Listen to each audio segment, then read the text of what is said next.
DH. Now, Jurickson Profar actually has been swinging the bat a little bit better. With Kansas City, he had a good series. Do you keep Jurickson Profar in the DH spot, or do you try to at least have a little hope in Corbin Joseph in the DH spot? Mark Canha is in the center field. I know Ramon Laureano is getting reps at Stockton still, but is expected to come back soon. But you definitely want to keep Canha in the lineup. Canha has been wonderful.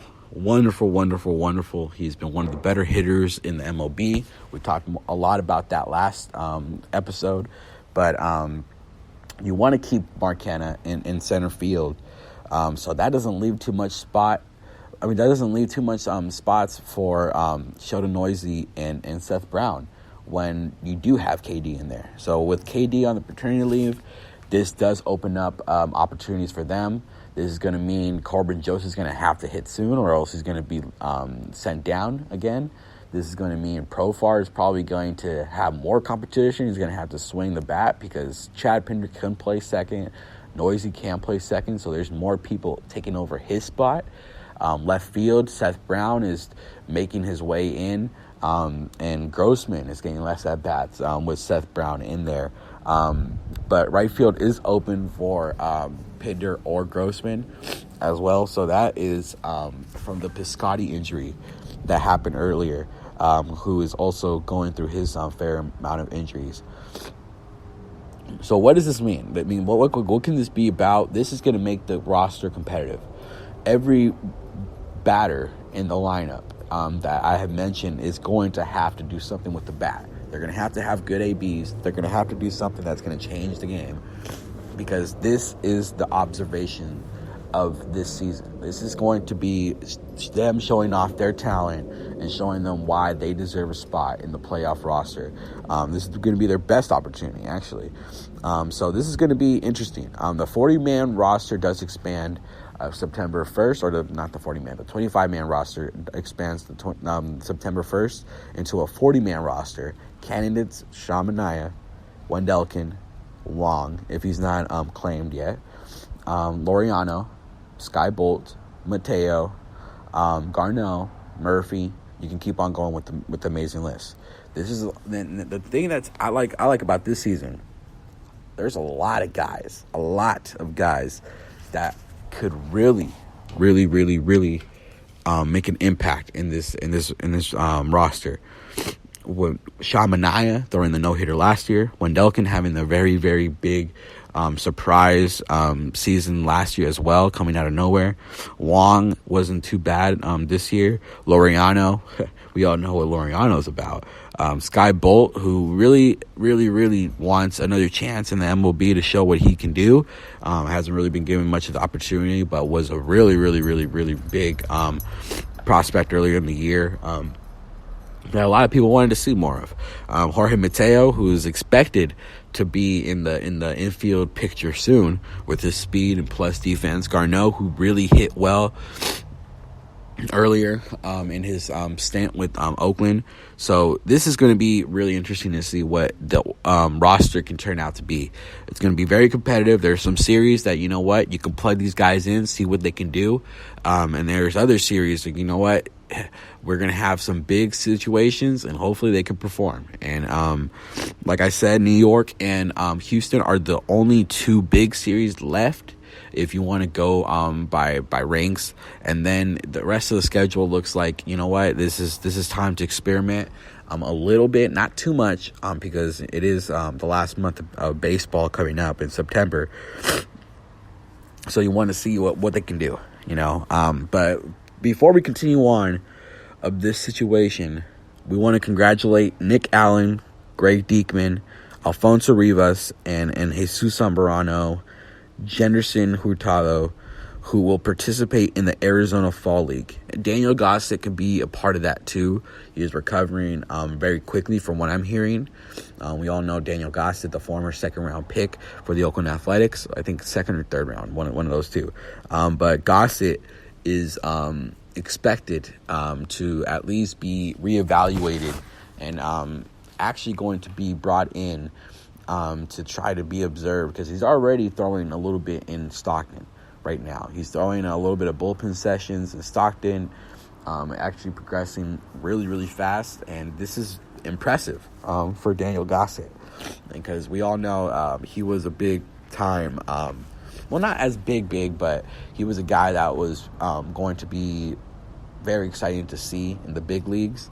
He had that little crazy hairdo, and then he cut it, and then it was just incredible. He was one of those likable guys, and Daniel Gossett is going to be considered into participating in the Arizona Fall League.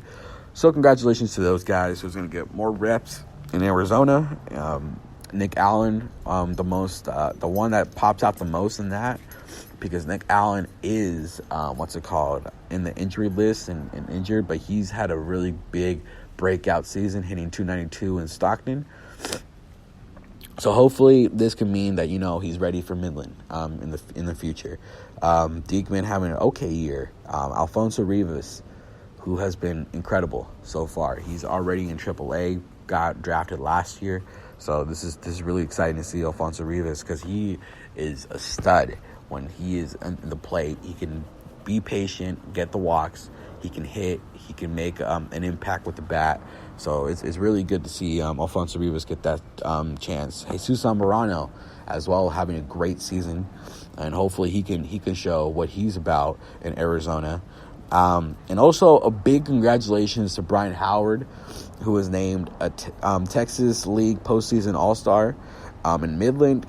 More specifically, what he did in Midland, pitching 125 innings, only allowing 7 homers, 113 Ks, having a 3.02 ERA, third best in the Texas League. Now, he got called up earlier in the year to Las Vegas. Didn't really settle in there, but a lot of pitchers didn't settle in there, so I guess you can cut him a break. Got sent back down to Midland and continuing to do good reps in Midland, and hopefully he can keep this up. Another notable thing, minor league wise, is James Comprillion, 4.2 innings pitched, striking out 5 in his most recent outing. So this is going to be exciting to see. It's going to be very exciting to see what James Comprillion can be about, and hopefully he can settle in. And try to do something, in this wonderful team and of young players. Sorry, my dog. Possibilities for the rotation. Now this is going to be exciting for the rotation. Mike Fiers, Tanner Roark, Brett Anderson, Homer Bailey, and Chris Bassett. Those are the guys that are in the rotation at the moment.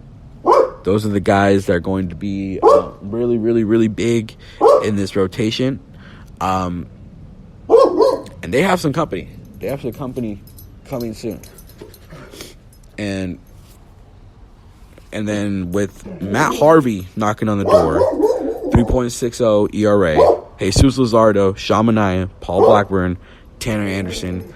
Very, very, very, very, very excited to see what they can do, and hopefully they can cover some ground. It's going to be impressive to say the least, of what they can do. With the bullpen as well, it's going to be exciting to see what they can do as well. Wei Chen Wong, like I said, if he doesn't get claimed, he is going to be given a chance soon. Bundelkin, Kyle Finnegan, Ben Bracewell, all good names. And then Harvey's actually getting a new role as well in Oakland. Hopefully he can adjust to that, but he is going to be tried out in the bullpen. Hopefully this would be something good for Harvey, because we all know Harvey can pitch well in the postseason. That one game where he had against Kansas City, he went almost 9 innings, complete innings, against the Kansas City Royals. Pitched pretty well, and who knows, he can probably be a big factor in Oakland for this postseason run, if they do make it. So it's going to be pretty exciting to see what can happen there. Luzardo, I would preferably want him in the bullpen role as well. Don't want to use too much innings with him, because I don't want that to affect him next year. Mania is going to be there. There's a lot of talk. A lot of talk that there might be a 6-man rotation when the roster expands, which is something that is going to be pretty exciting to see. I'm not going to take out and doubt the possibility in having that and how that can affect. But 5 men in the rotation is not too bad. 6 men really just gives them more time to recover. But hopefully they can take advantage of that, So that is about it. That's all we have. It's a quick show. Next week we're going to have a longer show. Hopefully we can touch more into more postseason baseball and have more questions answered, because there's a lot of DMs coming in, but I really would want to save that more for next week to have a better show overall, because this week has just been hectic with all this moves and stuff, and hopefully more moves will come in, more topics will come in next week, and this is going to be exciting. Now, thank you for hearing the show, 13th episode. Really excited to see what this program can give more of, and hopefully next time we get more more quietness with this barking dog. But my name is MJ Hernandez, and this is Athletics Weekly.